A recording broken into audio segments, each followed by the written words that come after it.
जैसे तू गुनगुनाए मुस्कुराए छोटी मोटी बातों पे मुंह फुलाए ये नज़ाकत मेरी आदत पास मुझे लाए आज छोटे मोठा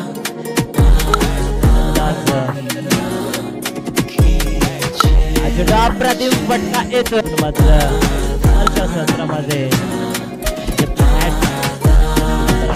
45 आणि हा चेंडू इथून मात्र फेकून दिलाय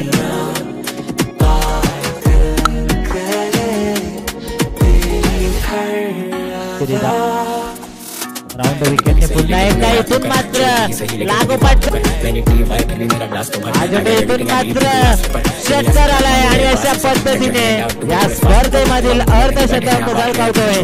जिथून पेडणेकर नक्कीच एकदा बॅट वरती करायचे.